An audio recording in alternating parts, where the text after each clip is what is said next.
Yeah, I'll go ahead and get started. I don't know how long it'll last, maybe 10 minutes at the most. I'm just going to I'll do a quick intro, kind of explain who I am, where I'm from, and then go back to just 2012 time frame when everything happened initially. And then I'll go through the Parkinson's diagnosis, the alcohol, the suicide, and then just after the suicide attempt, kind of where I'm at now in terms of uh, health and fitness and kind of the uh, how the Parkinson's is progressing. Um, so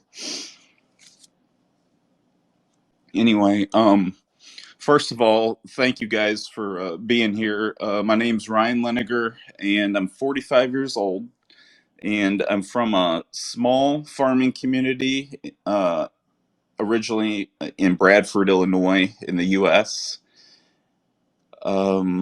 I went to grade school, high school there, and then I went to Illinois State University. Studied computer science and got my degree in 2000.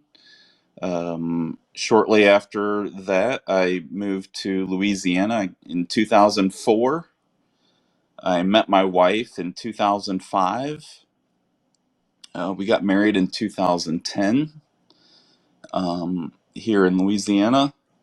And so I'll just fast forward from 2010 to 2012. Um, how it all started was I was at work one day and I had one of my employees come up to me and he told me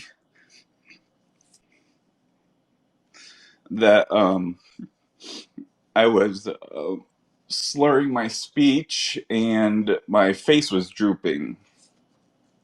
And a short time after that, I called my father-in-law. He came and picked me up at work where I was at, and he rushed me to the hospital in Baton Rouge, Louisiana. And within a few hours of me being at the hospital, my whole body was. I was laying there on a hospital bed. I couldn't move. I couldn't talk. About the only thing I could do is blink my eyes if they had a question. And so at this time, my wife and I have a 2 year old daughter, and she's pregnant with our son. She's 5 months pregnant with my son Heath, and we're just starting our family essentially. And we don't know what's going on. We don't know if I had a stroke or what happened. And we had a great neurologist come in and he told my wife and I don't remember exactly what he said, but he told my wife that had a condition called Guillain-Barré syndrome. Uh, and for those of you that don't know what Guillain-Barré is, I have a few notes here. It's a rare condition where the immune system attacks your nervous system. So my nervous system was shutting down and my immune system was being compromised. And some of the symptoms were that which I had, which was the face, but there's also weakness and tingling in the feet and legs, and it spreads through your upper body, and that's kind of where I was at, was where it was in my upper body, and it can lead to paralysis. So this new term we had never heard of, Guillain-Barré, it was completely foreign to us, and we didn't know what to expect. The doctor explained to us that I'd be in the hospital for a while. I had to go through physical therapy for a short period of time while I was at the hospital, and occupational therapy because my motor skills, I didn't have any. So we worked on that for about a week, and then eventually I was released to go home where I did physical therapy and occupational therapy for probably, I'd say, 6 months at least. And there were 2 rounds of physical therapy because the way our insurance worked, it lapsed the amount of times you could go to the number of physical therapy sessions in a course of a year. So we had to wait for that, and then I could basically re-enlist in physical therapy, redo my physical therapy, or get approved for it, and start back up. But so that was in 2012. In 2013, I was still having problems with my hand. My son's born now. My daughter is 3, and I'm still having some motor issues, hand and eye coordination. So I started to learn I started to make hair bows for my daughter. That was very beneficial for me because it allowed me to work with my hands. It allowed my mind to think about the twists and how you make a hair bow. And anyway, so I did that. And then I was diagnosed with fibromyalgia that year because of, I think things stemmed from the Guillain-Barré. I had fibromyalgia is chronic pain throughout your body, and it's very sensitive to the touch, or it can be very sensitive to the touch. There's different degrees of it, but um, so I had that, and that diagnosis in 2013. In 2014, I started to have anxiety and depression, and it started to really rear its head. Um, the walls started to go up, and I started really to remove myself from a lot of family functions, um, missing family events, friends. I would miss events with friends, and it was starting to become more and more prominent in my life at that time in 2014. In 2015, I uh, I was still doing follow up appointments from the Guillain-Barré in 2012 with my neurologist, and in 2015, when I was there for my appointment, he noticed my hand shaking a little bit. It wasn't much. It was starting to have a tremor, and so he wanted to kind of do a deep dive into that and see if there's something going on there. So we did. A few months later, we ran what's called a DAT scan, and that's basically there's a dye injected into your system. It doesn't rule out Parkinson's, but it can rule out other conditions, maybe essential tremor or something along those lines. We did a few more tests after that, and that's when my neurologist diagnosed me with Parkinson's. Was in 2015. At this point, I'm on quite a bit of medication for pain. The Parkinson's is starting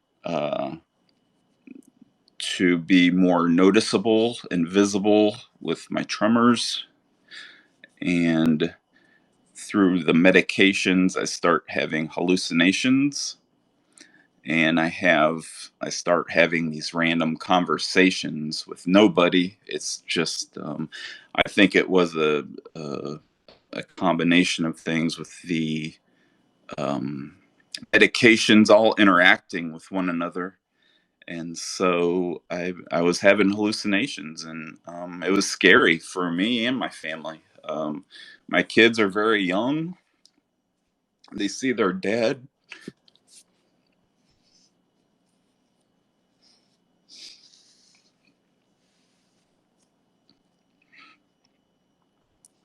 They see their dad talking to nobody.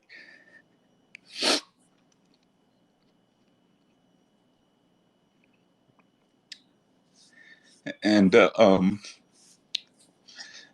it scared them. I know it did. They don't know what's going on. They're kids, and my daughter's 5 and my son's 3, and they see this. So um, I'm gonna fast forward to 2017 now. Um, my father passes away from diabetes. I start drinking heavily with the medications. I start gaining weight. Uh, my mind and body are spiraling out of control, and I feel like I'm on this island. I guess consciously, I know my family is there supporting me 100%, but internally, it's hard to internalize things when you don't know, you don't understand what's going on. There's a lot of moving components in this, and uh, even now, I still don't understand everything, and I probably never will, but it's okay. Um, it's just the mixing the alcohol in with the medications was very detrimental. Um, um, in 2018, I start having blackouts, and I can't drive safely anywhere. So my doctor tells me that I can't drive, and this lasts for a period of time, and I'll get back into that in a moment. Um, in 2019, my Parkinson's is worsening, and I have a glimmer of hope here, where my doctor tells me about a particular surgery that Parkinson's patients can have, which is called deep brain stimulation.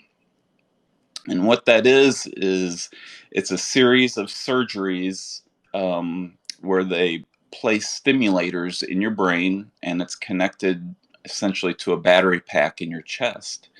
And it's supposed to help with the tremors.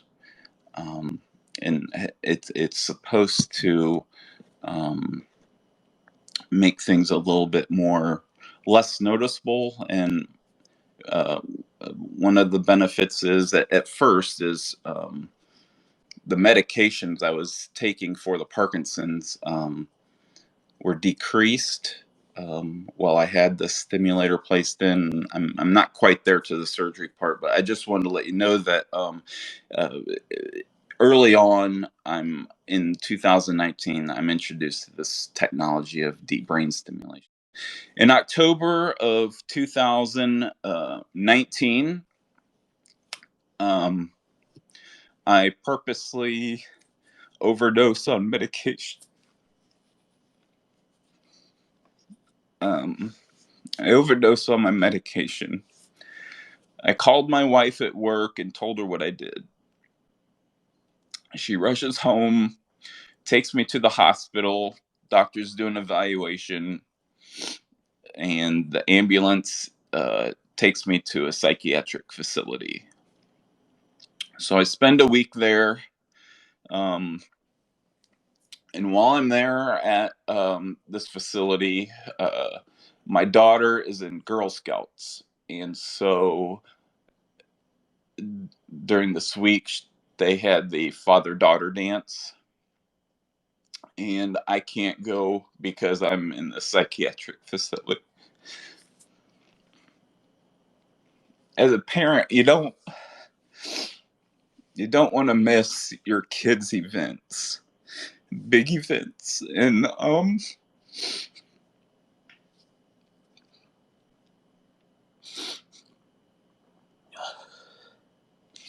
and I missed her dance, and I'm very grateful for the man that did take her. He had a daughter also, and my daughter's Girl Scouts, so he was able to take her. So I was grateful for that. So that's in October of 2019. November comes around. I'm out of the psychiatric facility, and I'm scheduled to have the first series of brain surgeries to have my stimulators placed in my brain to help with the Parkinson's. So in total, there were 5 surgeries, 3 in November, and then the last 2 were March of 2020. Um, in 2020 and 2021, it's basically adapting, getting used to the stimulators, um, going for my weekly checkups or my monthly checkups and appointments and quarterly appointments and checkups. And then at the end of December 2021, or in December 2021, um, this is a date that uh, has great significance to me. December 1st, 2021 is when I had gained a lot of weight at this time. I was at my heaviest weight. I was about 270 pounds. And I, I, I was in the bathroom. I took a picture because I wasn't uh, happy to see the way I looked. And so I use that now as the date that I started doing my starting fitness. And I took a picture of myself. I didn't like what I saw. And I walked out the door and I did 2 blocks around the subdivision. And each block was about half a mile. So I walked a mile that first day. And since that day, I haven't stopped my fitness goals.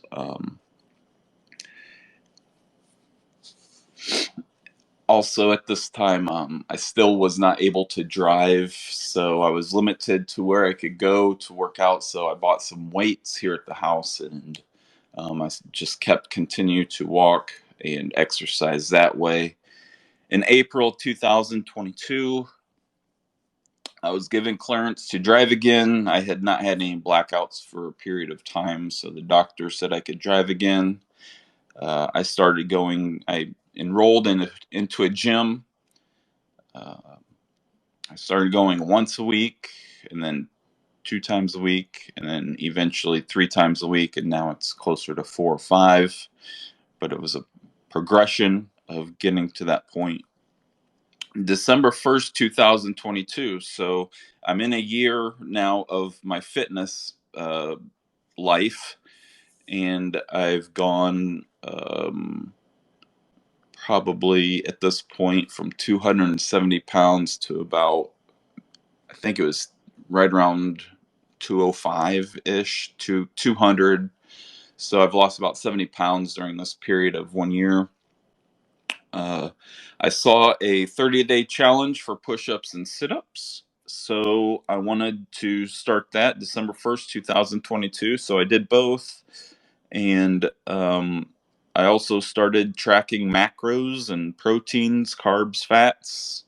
I learned about progressive muscle overload, and that's doing weights and adding a little bit of weight each week or every few sessions to increase your strength.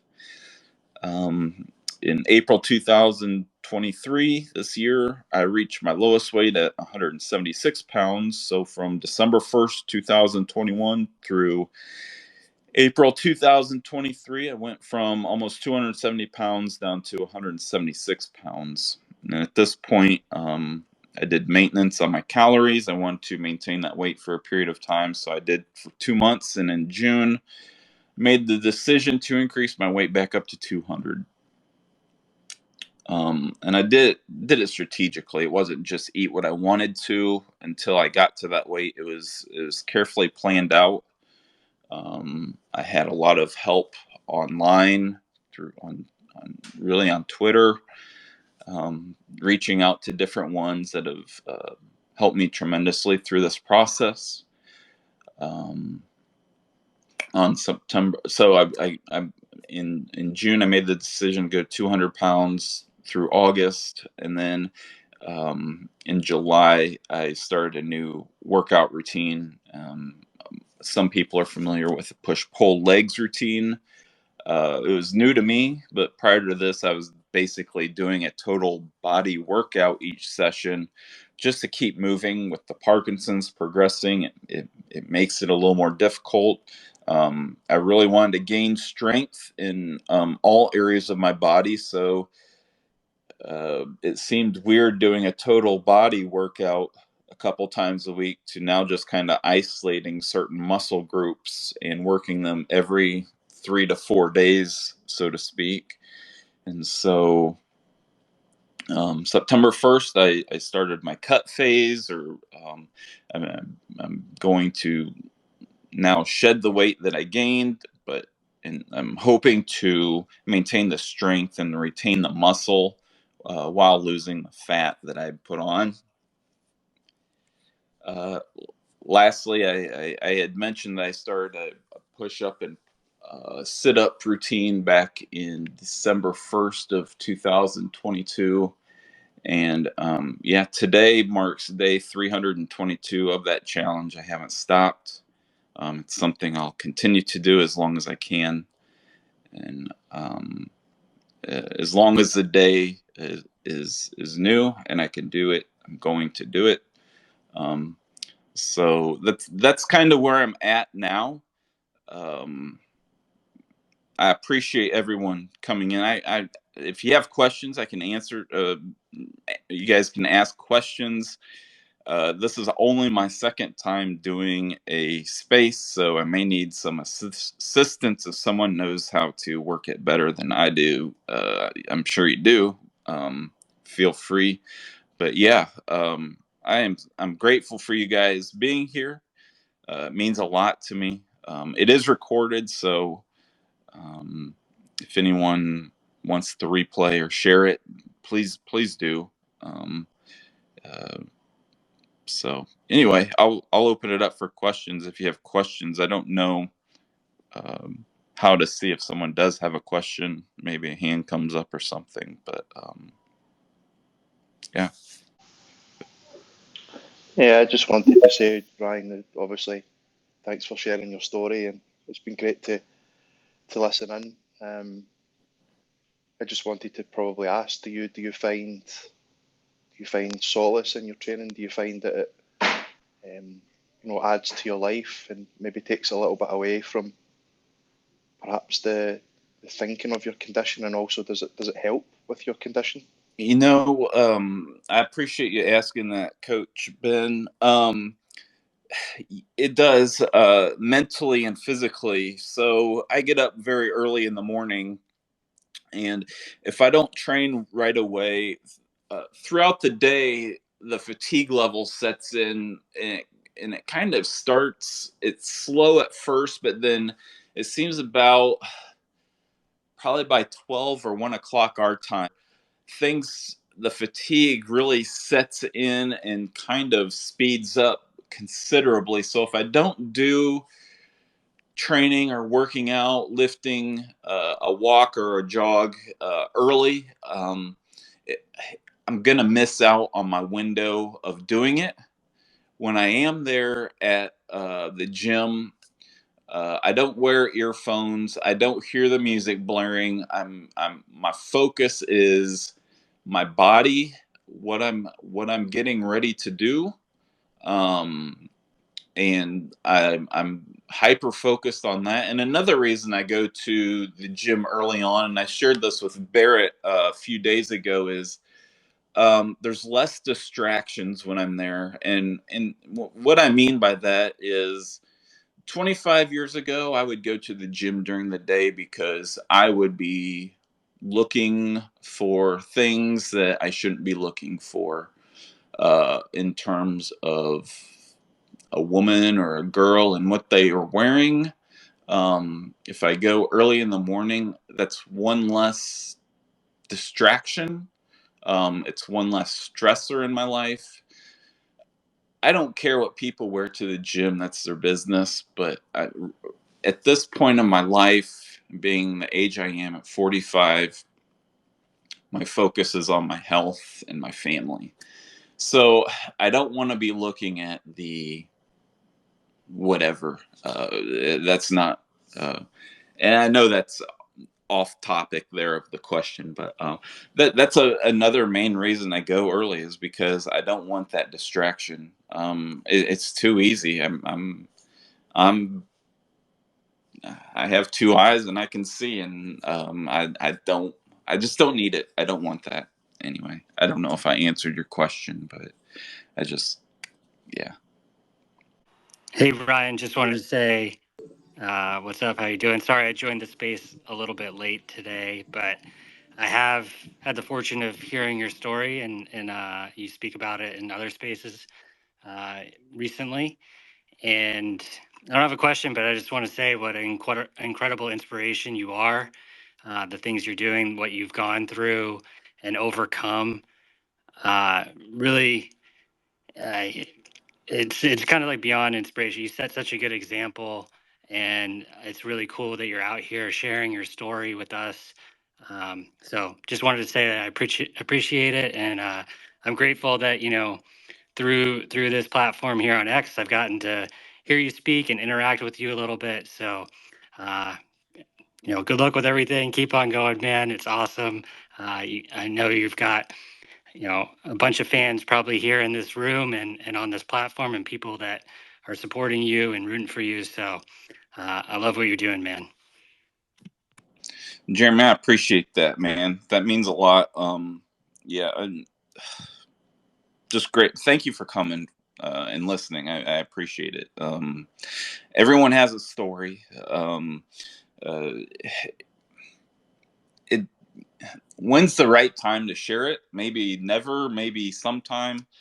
I'm kind of at a point now where if I can share something that might benefit somebody going through something, man, I'm all for it. It took a lot of time to get to this point, but there's a reason for why it did take this long. I, whatever the reason is, but thank you. I appreciate it. Thank you for listening. I'm very grateful for that.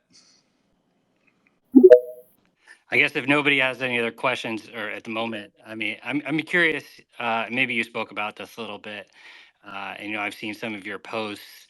I know. Are you more just focused on the lifting and strength training, or how? Because you know me, I'm a little crazy about running. Although I spent years in the gym when I was failing at running, and I still take strength training very seriously in a targeted way for my running. So I'm just wondering how you kind of balance like the cardio and the strength training. Well, right now there is a balance with it. In terms of the cardio, I usually do elliptical just for a few minutes on before I lift, just to get some blood circulation going. Usually, I go for a 50-calorie burn.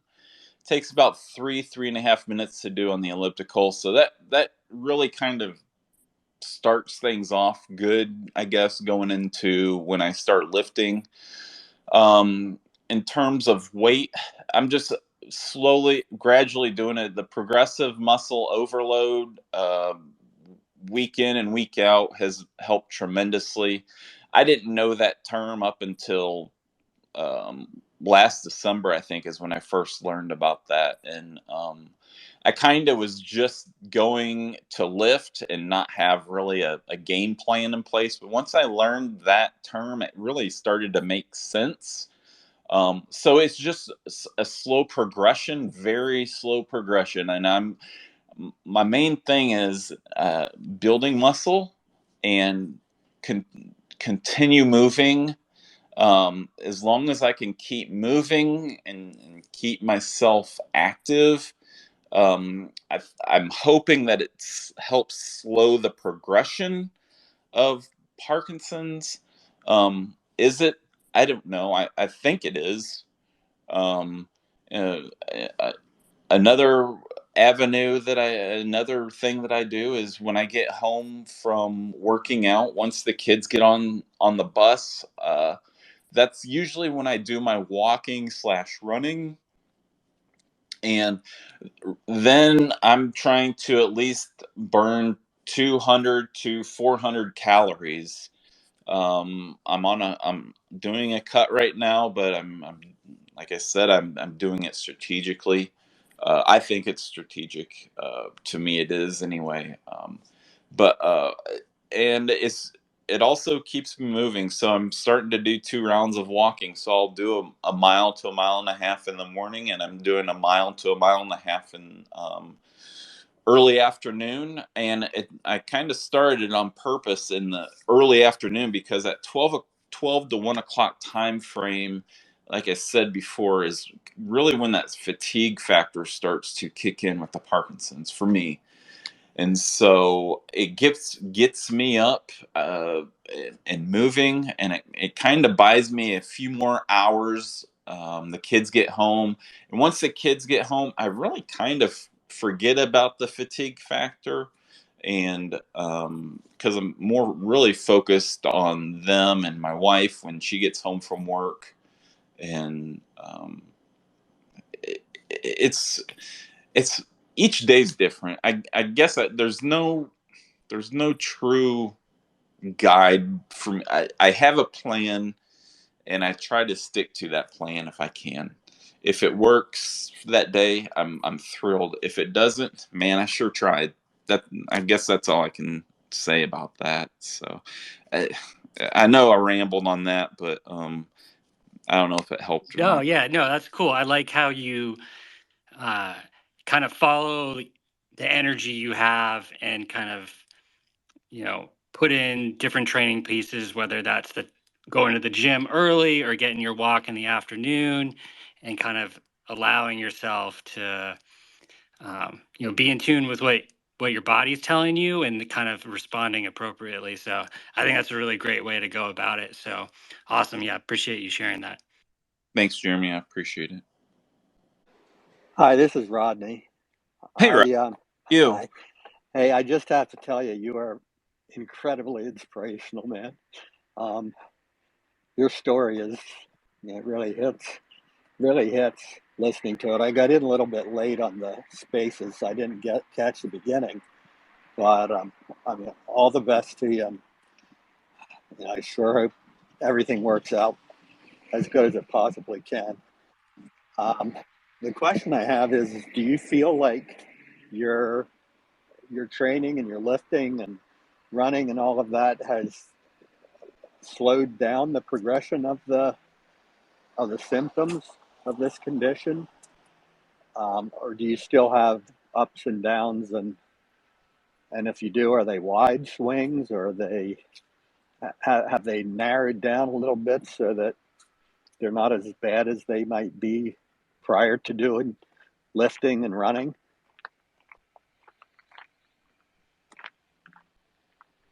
I appreciate that, Rodney. I guess I guess the thing I notice the most is if I'm idle, and if I'm just sedentary and sitting here, I notice the symptoms starting.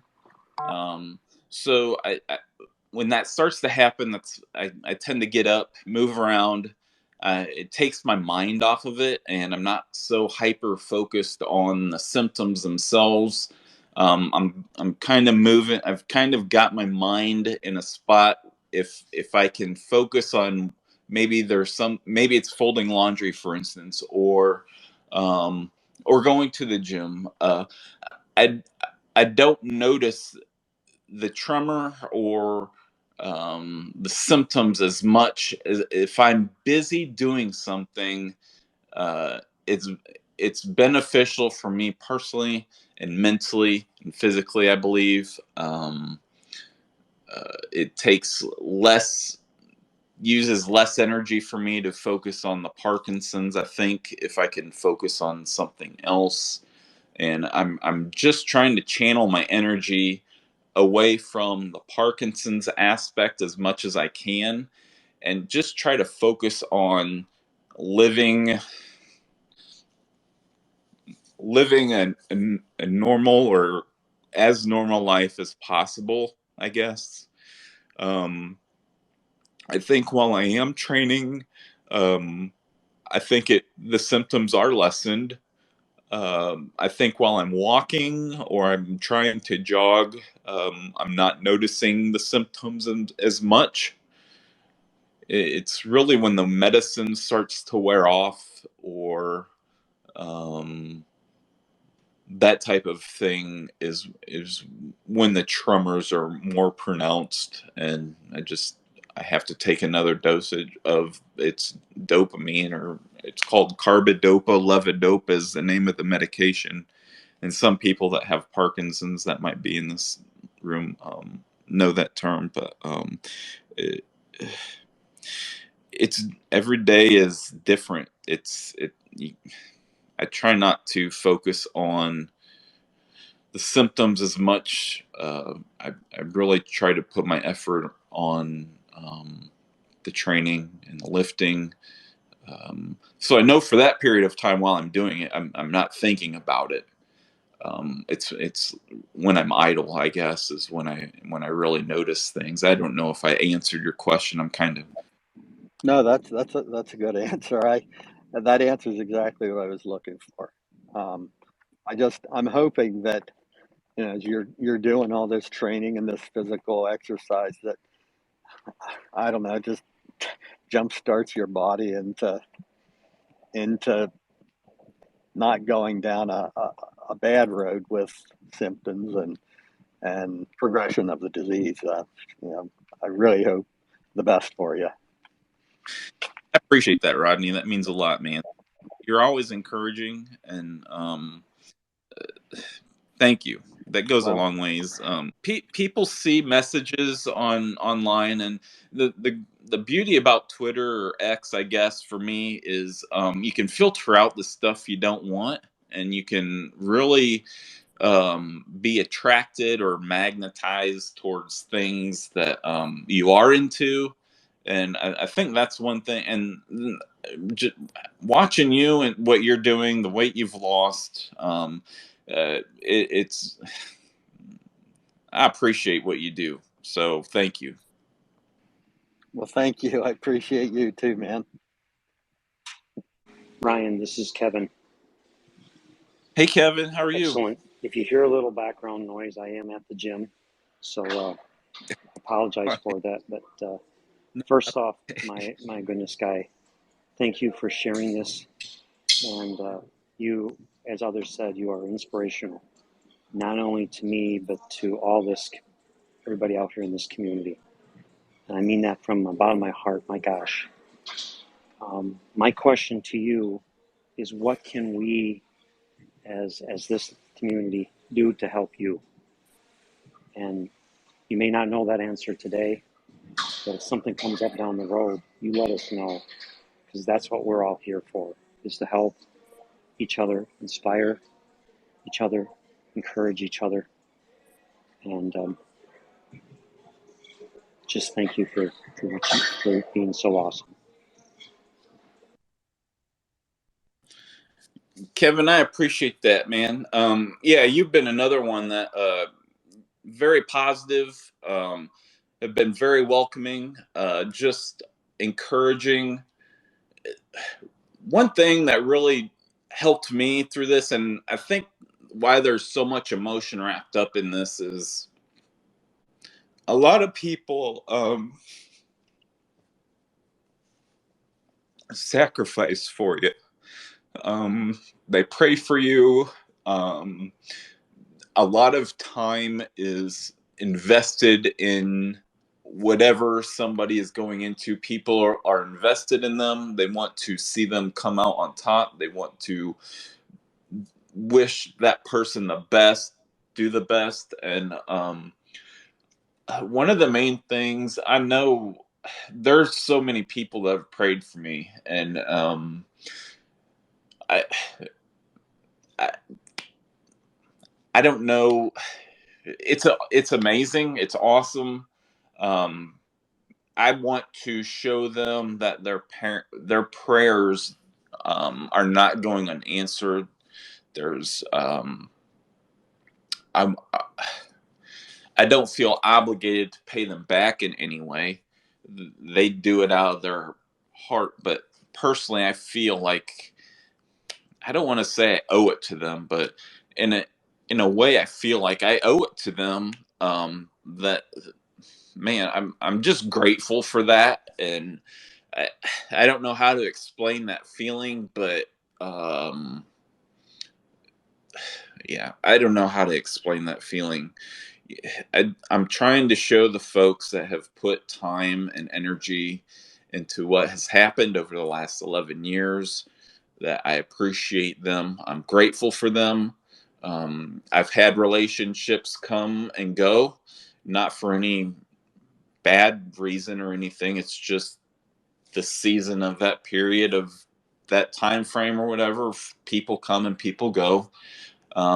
Like I said, not for anything wrong, but the relationships I've gained through all this has been incredible.